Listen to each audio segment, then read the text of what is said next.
Habíamos dicho al principio que la constante de equilibrio en realidad era una constante termodinámica. Y ahora vamos a entender efectivamente cuál es esta relación entre la termodinámica y la constante de equilibrio. Aquí hay un término nuevo, del que hemos hablado antes, que es la energía libre de Gibbs. La energía libre de Gibbs es un potencial termodinámico, es una función de estado extensiva que da cuenta de la espontaneidad de la reacción o de si la reacción ocurre en equilibrio. Y es un potencial que tiene mucha utilidad para esto. Cuando nosotros decimos que es una función de estado, tenemos dos tipos de funciones: las funciones de estado y las funciones de trayectoria, ¿cierto? Una función de estado implica el estado inicial respecto al estado final y se asume por el cambio que ocurre, y en ese sentido entonces es común encontrarla escrita como la diferencia, el delta, de la función que corresponde, ¿cierto? La función de estado que se esté mirando. Esas funciones de estado entonces dependen solamente del estado final y del estado inicial. Cuando ponemos el delta, corresponderá entonces al estado final menos el estado inicial. Y esto es lo que nos va a decir cómo se ha modificado esa función en un momento determinado. Por ejemplo, si vamos a recorrer una distancia determinada, pues se calcula simplemente en dónde estábamos, a dónde llegamos, y la diferencia en este camino recorrido será lo que nos dé esa función de estado, ¿sí? Las funciones pueden ser o bien de estado o de trayectoria. En este caso lo que vamos a ver son funciones de estado que equivaldrían a ver cuál es el estado inicial y cuál es el estado final, y la diferencia entre estos. Si yo estoy ascendiendo, eso implicaría que, pues, si yo quiero saber cuál fue la altura que logré, pues en qué nivel estaba, a qué nivel llegué, y la resta de estos dos momentos será lo que me dé el cambio en esa función. Cuando hablamos de las funciones de trayectoria, ahora implicará entonces si esta montaña se sube de esta manera, ¿sí? O se sube así, o se sube así. Esas serían funciones de trayectoria donde permiten evidenciar los cambios en función de la ruta que se haya tomado. Esto es una función de estado. Realmente lo que nos interesa es el estado final y el estado inicial. Antes de que se estableciera esta relación de la energía libre de Gibbs para determinar la espontaneidad de la reacción, con mucha frecuencia se veía la reacción en términos de si era exotérmica o era endotérmica. Cuando se tiene una reacción exotérmica, por ejemplo, si estamos graficando la energía respecto al avance de la reacción, pues una reacción tendrá, digamos, un perfil de este estilo. Y si esto es lo que está ocurriendo en la reacción, considerando que los reactivos tienen un estado energético más alto que los productos, esta diferencia de energía que hay en esos dos momentos, esta diferencia de energía, pues corresponde a la energía que se va a liberar en el sistema. El estado energético de los productos en este caso sería más estable que el de los reactivos, y esta diferencia es lo que conocemos como delta de H de la reacción, ¿sí? Esta es la diferencia del calor de la reacción. Entonces, si hablamos de una reacción exotérmica, decimos en general que es común que estas reacciones exotérmicas sean espontáneas, que se junte el reactivo A más el B, entonces tenemos un reactivo con otro, por ejemplo, y que produce, bien sea en una reacción directa o en una reacción en equilibrio, los productos, pero además de los productos, lo que va a generar es calor, y a eso se refiere una reacción exotérmica. Este tipo de reacciones exotérmicas son muy favorables, muy favorables. ¿Cómo se van a identificar? Entonces diríamos que el delta de H de la reacción es negativo. Si tenemos delta de H negativo, ahora esta reacción es exotérmica, y eso quiere decir que es favorable. Pero a veces nos vamos a encontrar con situaciones en las que una reacción endotérmica puede resultar siendo espontánea, ¿sí? Por ejemplo, el caso particular de esto tenemos el hielo. cuando se saca un cubo de hielo de la nevera, esa reacción es endotérmica o exotérmica. Es endotérmica, ¿no es cierto? Está absorbiendo calor del ambiente y por eso se disuelve, y aún siendo endotérmica es espontánea, no hay que hacer nada. Yo dejo el cubo de hielo ahí y efectivamente se va a disolver. Entonces, no necesariamente solo las reacciones exotérmicas pueden ser espontáneas. Hay otro factor que influye ahí de una manera importante. Esta es la entalpía de la reacción, pero hay un factor que está altamente relacionado y es la entropía, el desorden que se puede generar en la reacción. La entropía es favorable. Entonces, si nosotros tenemos, por ejemplo, un naipe, ¿sí? Si yo traigo un naipe y digo, muchachos, cojan una carta, el que saque las le pongo 5. Extraño, se riegan las cartas por todo el salón, ¿sí? Este proceso es supremamente fácil de hacer. Lo que no va a ocurrir es que yo después diga, bueno, te vuelvan las cartas acá. Eso ya no va a ocurrir. Pasar de un estado de mayor desorden a un estado de mayor orden no se da de una manera natural. Igual que si tenemos, por ejemplo, un aroma y abrimos un frasco, las moléculas empiezan a salir del frasco, volátiles, empiezan a dispersarse por toda la habitación. Pero pues uno no puede decir, bueno, vuelvan al frasco que ya nos vamos. Eso no ocurre. No pasa, la materia no pasa de un estado desordenado, que es favorable para ellos, a un estado más ordenado, ¿sí? Eso no ocurre. Bueno, entonces, lo que hace Gibbs, la diferencia que tiene Gibbs en términos de evaluar qué es lo que ocurre en la reacción, es que logra juntar esos términos. Y finalmente dice, bueno, la reacción será espontánea o no, dependiendo de la entalpía y la entropía de la reacción. Y a este término, como la entalpía, que se conoce como el calor de la reacción, también es una función de estado, entonces también corresponderá verificar es el cambio en la entalpía, ¿sí? Y el cambio en la entropía. Todas son potenciales termodinámicos, son funciones de estado. Y hay un término adicional que favorece mucho la reacción, que es la temperatura. Entonces, a partir de esto, Gibbs logra establecer la energía libre de Gibbs, este término, que nos resulta de mucha utilidad, que cuando se encuentra con el símbolo acá del gradito, lo que quiere decir es que estamos hablando de condiciones estándar, ¿sí? Una atmósfera de presión, una mol, que es lo que se está evaluando, 0 metros sobre el nivel del mar y 25 grados centígrados. Esas son condiciones estándar para evaluar este tipo de variables. Estas variables todas son medibles, son parámetros, son potenciales que se pueden medir, tienen sus valores correspondientes. Y una vez que establece esta relación, ahora sí puede dar cuenta de si la reacción va a ser espontánea o no. Cuando tenemos una energía libre de Gibbs que es negativa, la reacción será espontánea porque es favorable. Va a tener una energía que va a funcionar para esto, entonces vamos a tener una reacción que es favorable y por tanto se dará de manera espontánea. Lo que hace fundamentalmente es poner en una balanza estos dos parámetros que son fundamentales, el calor de la reacción y el desorden de la reacción. Entonces, por ejemplo, en el caso del cubo de hielo, puede que la entalpía no le favorezca, pero la entropía sí le favorece, porque pasa de estar de un estado más ordenado a un estado más desordenado. Y lo que logra determinar si, aun cuando uno de los dos términos no sea muy favorable, logra hacer la reacción espontánea a partir de esto. Entonces tenemos que, si el delta de G es negativo, la reacción es espontánea.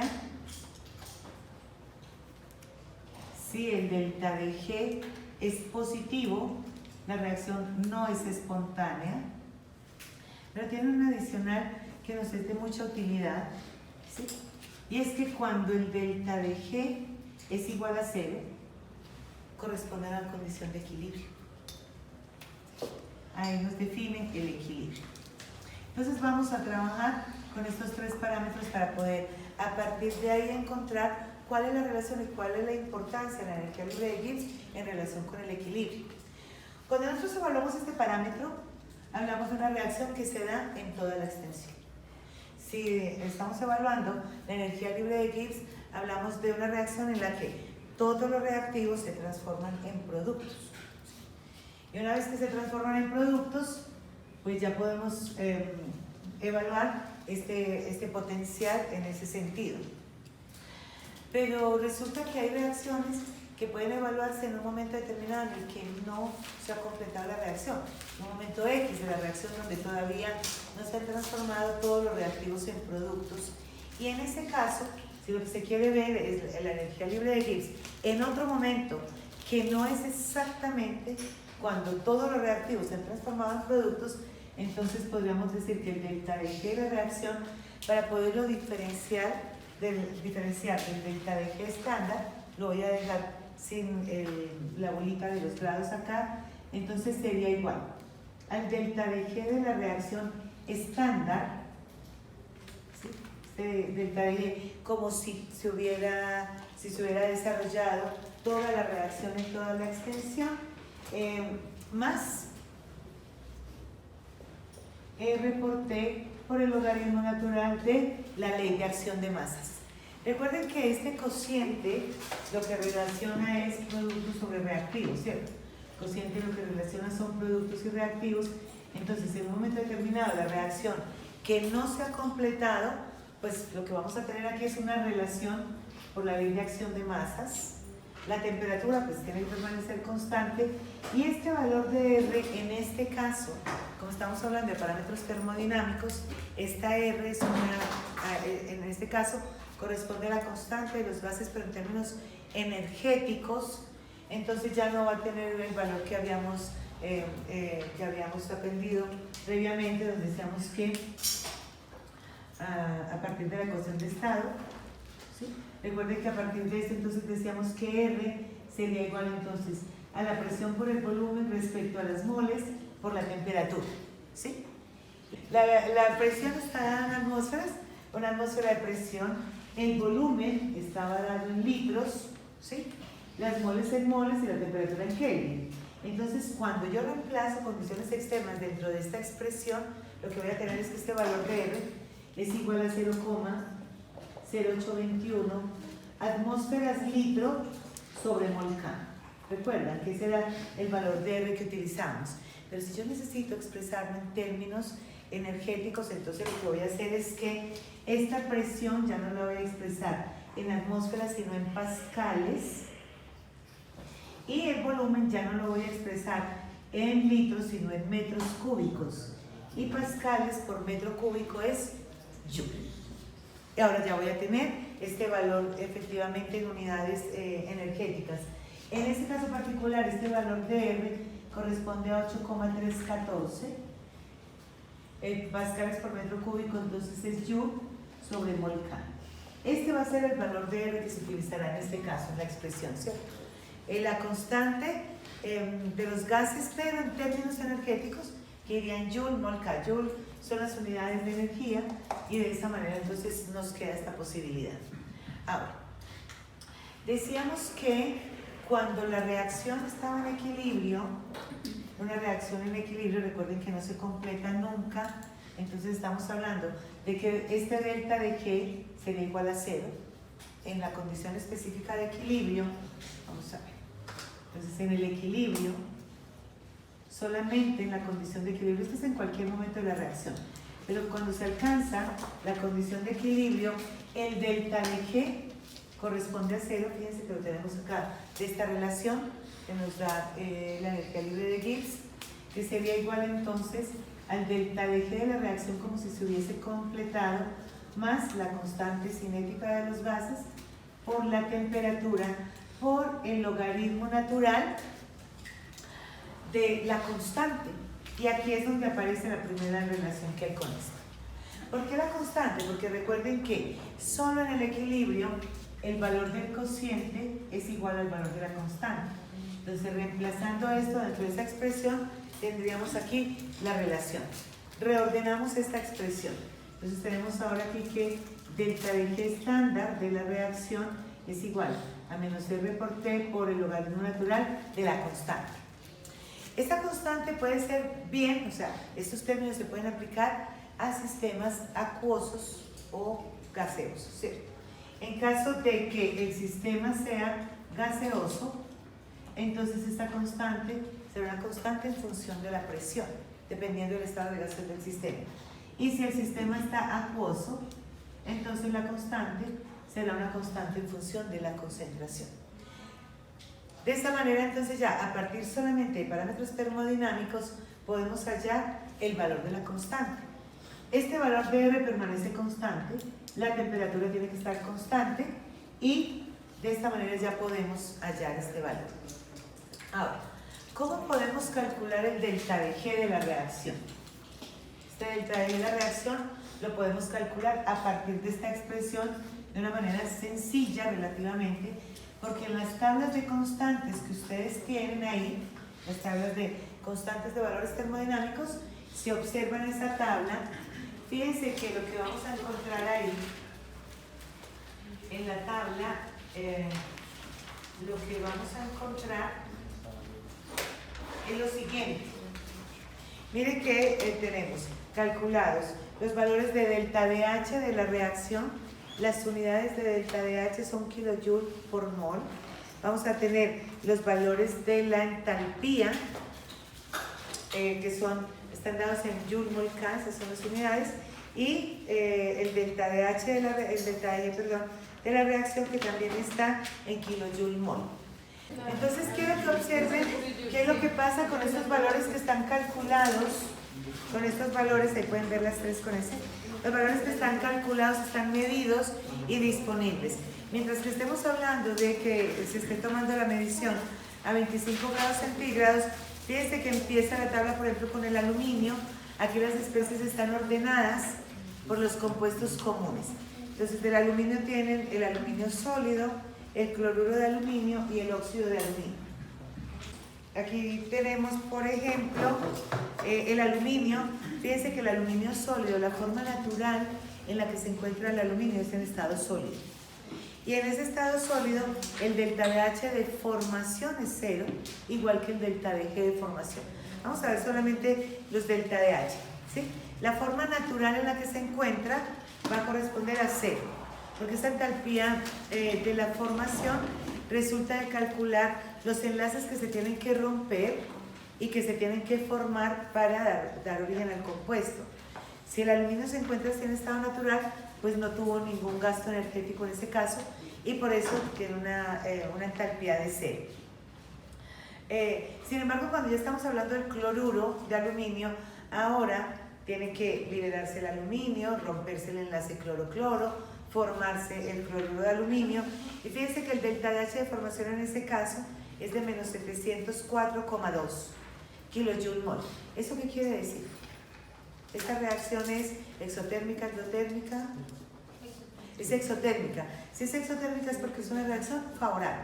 El aluminio va a reaccionar en una buena extensión con el cloro y el balance que se tiene de la ruptura de los enlaces y de la formación de los nuevos enlaces termina dejando una energía de sobra, ¿cierto?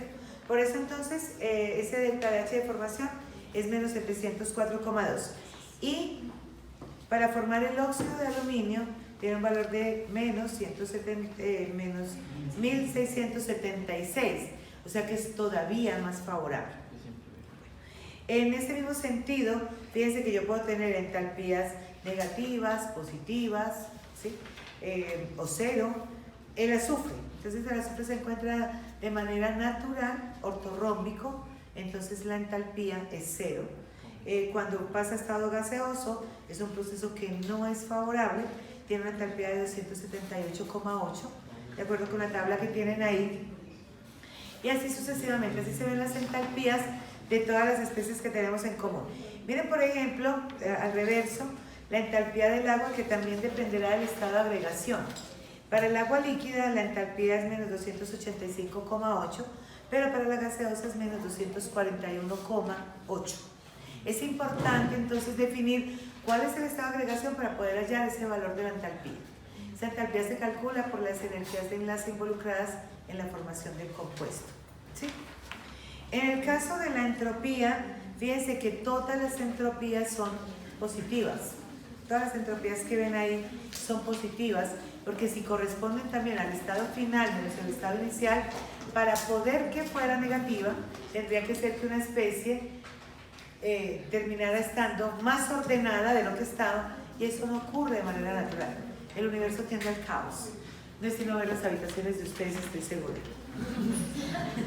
Ahí pues, ahí es evidente que todo se desordena con una facilidad sorprendente. Y para el delta de G, deformación, fíjense que estos son deformación, también tenemos que cuando se corresponde a una especie en su forma natural, a un compuesto o a un elemento en la forma en que se encuentra de manera natural, el valor es 0, de resto puede ser positivo o negativo dependiendo de qué tan favorable es eso.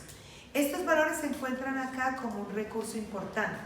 Ahora, ¿cómo paso de un valor de formación a un valor de reacción? En cualquiera de los tres casos va a ser igual. Entonces, para pasar al delta de H de reacción, a partir del delta de H de formación, simplemente consideraremos que será igual a la sumatoria por el número de moles, del delta de H de formación de productos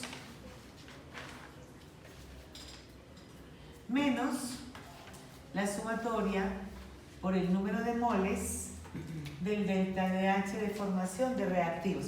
Es muy importante que tengan en cuenta acá que tienen que considerar el número de moles, porque cuando ustedes observan en la tabla, ahí les dice claramente que es por una mol.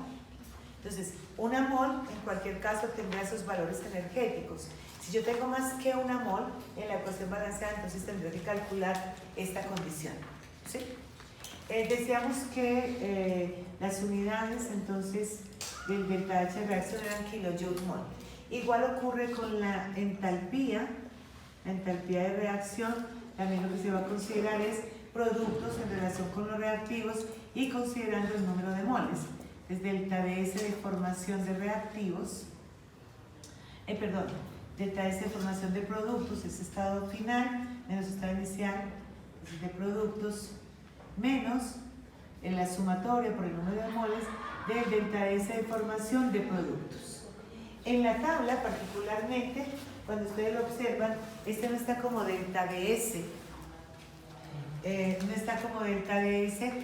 lo pueden reemplazar por el que tienen ahí, que es la entalpía estándar, ¿sí?, de formación, número de moles, por la entalpía estándar de formación de reactivos. Y de esa manera se puede calcular. Igual ocurre con el delta F. Pero vamos a hacer un ejercicio en el que por lo menos apliquemos estos conceptos para poder hallar el valor de la constante de un proceso, ¿sí? ¿Cómo hallamos el valor de la constante de un proceso? A partir de valores de termodinámicos que nos permitan calcular ese valor de la constante.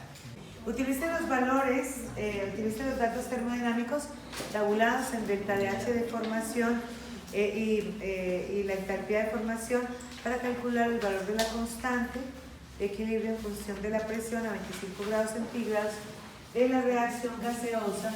Aquí todos están gaseosos, entonces tenemos monóxido de carbono más agua, que está en equilibrio entonces con CO2 más hidrógeno.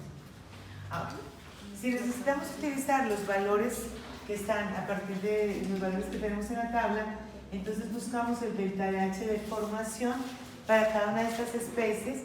En este caso, fíjense que el coeficiente es 1, entonces pues no hay dificultad, no vamos a tener que considerar un número distinto. Tendremos el delta de H de formación cuando buscan en la tabla para el CO gaseoso, monóxido de carbono gaseoso, esto es 110,5. Recuerden que esto es kilojoule-mol. ¿Sí? Para el agua, que en este caso sería gaseosa, es menos 241,8. Para el CO2 es menos 393,5. Y para el hidrógeno, como es su estado natural, es 0. ¿Sí? A partir de ese delta de H de formación podemos calcular el delta de H de reacción con este proceso. Y la entalpía estándar de formación, que está en Joule-mol-K, estas son las unidades de esta.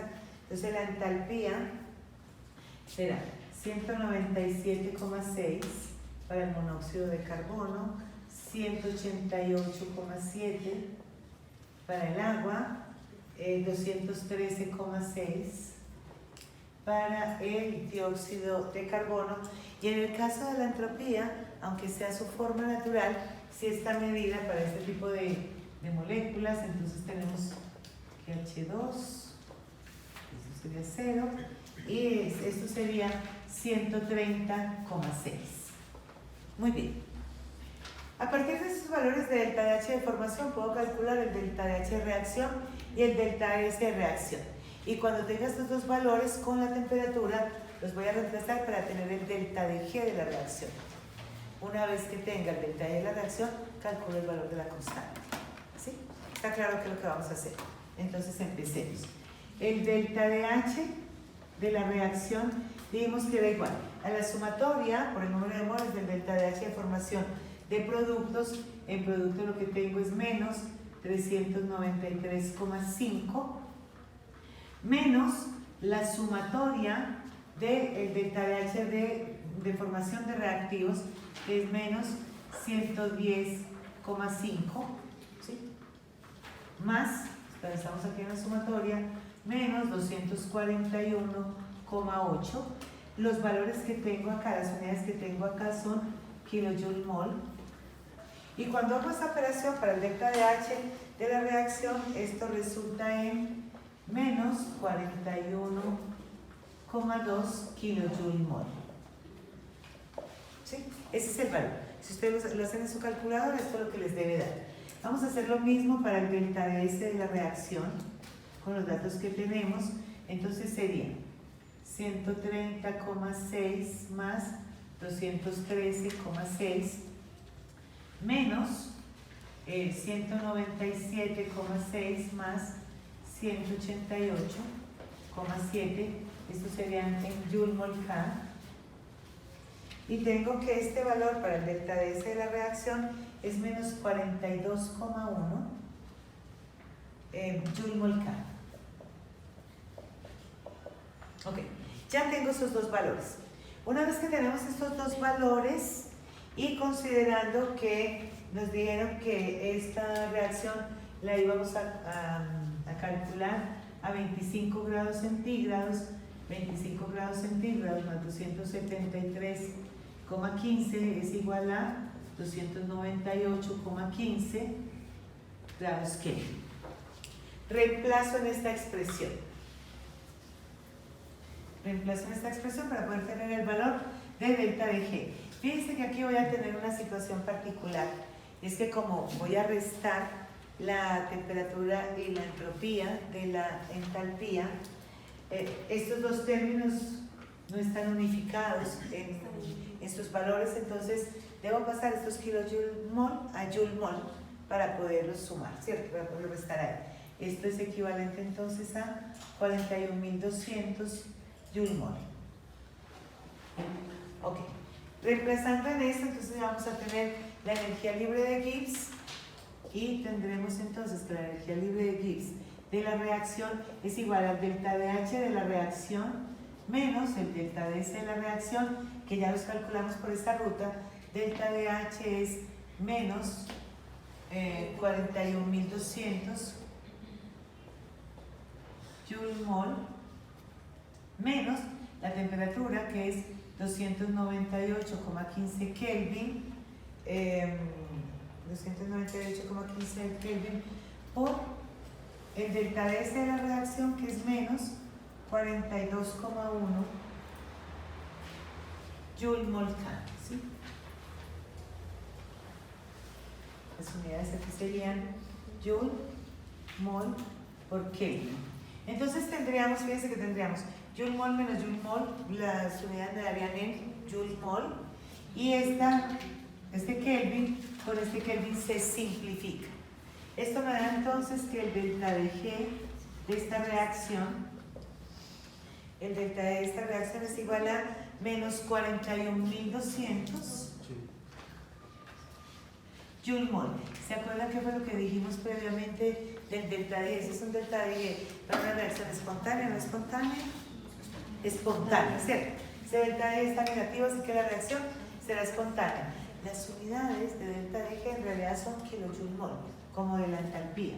Entonces esto sería igual a menos 41,2 kilojoule mol.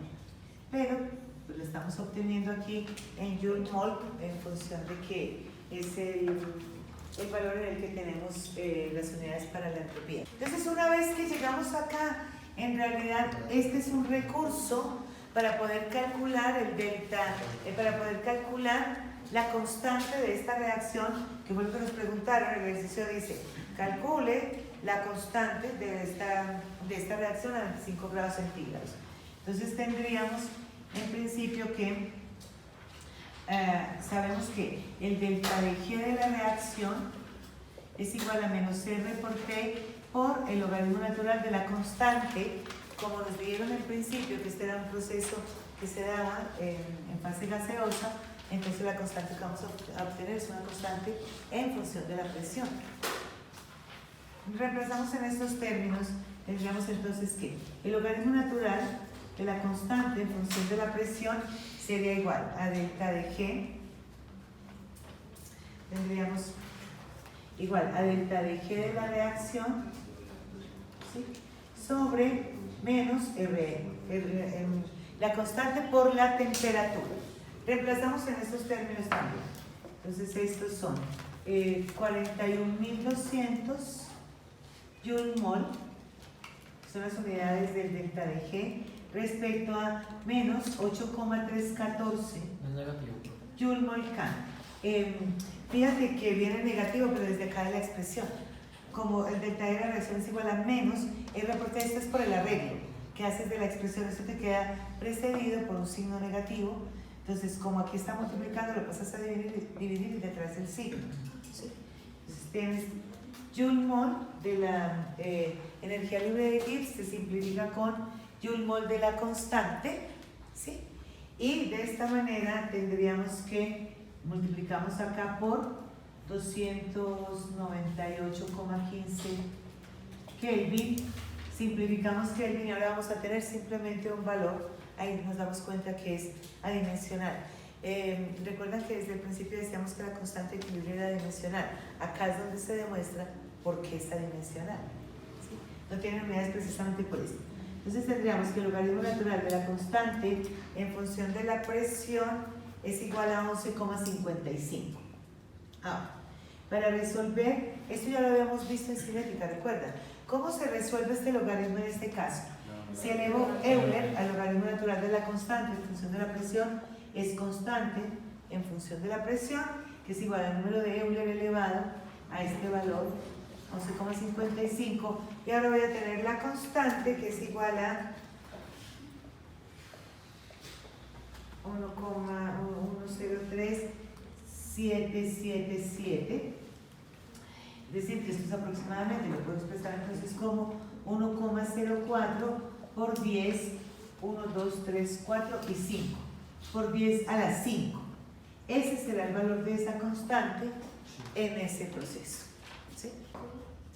Recuerden que aquí estaba con el menos, me había llevado el valor sin el menos, por eso es que este valor nos termina dando positivo, ¿sí? Eso era lo que faltaba ahí en esta expresión. Ok, de esta manera entonces podemos calcular la constante a partir de esta relación que se presenta ahí.